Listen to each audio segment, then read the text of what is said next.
Bhadrachalam BRS MP ఎలక్షన్ల సన్నాహక సమావేశం అని మీటింగ్ పెట్టుకున్నారు. ఆ కార్యానికి మంత్రి హరీష్ సార్ పోయిండు. పొద్దుగానే రాముల వారిని దర్శించుకొని పోతుంటే నడిమిట్ల ఆటో డ్రైవర్లు కనిపించారు. కార్లకెళ్ళి దిగి ఆలతో ముచ్చట పెట్టిండు మాజీ మంత్రి హరీష్ అన్న. సర్కారు ఫ్రీ బస్సులు చేయబట్టి మా గిరాకీ లేకుండా పోయింది, ఆటోలోని ఎవ్వరు కాంతలేరు, మా తరపున మీరే పోరాటం చేయాలన్నా అని ఆటో అన్నలంతా సార్ను వేడుకున్నారు. వారానికి 2 ట్రిప్పులైనా పడేది సార్, ఇప్పుడు ఒక ట్రిప్ కూడా పడట్లే. వారానికి 2 ట్రిప్పులైనా పడేది మాకు.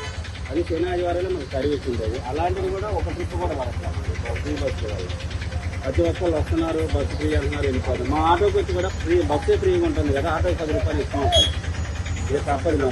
తప్పకుండా మిమ్మల్ని ఆదుకునేందుకు సర్కార్ మీద జంగి వేస్తామని దైందని చెప్పిండు సారు. ఎవ్వరు బాధపడే అక్కరే లేదు, మీకు మేమున్నామని భరోసాని ఇచ్చిండు. ఈ ఆటోలను ప్రతిపక్ష పోలే కావాలని రెచ్చగొడుతురని నిన్న సీఎం సార్ అన్నాడు. ఇంతకుముందు జనమంతా ఆటోలోనే పోయేటోళ్ళు, బస్సులు ఎవ్వలెక్కకపోదురు, ఫ్రీ బస్సులు అయినాకనే జనాలు ఆటోలు ఎక్కడ బంద్ చేశారు అన్నట్టు మాట్లాడుతురని అటు అధికార పార్టీలు సమర్థించుకుంటున్నారు.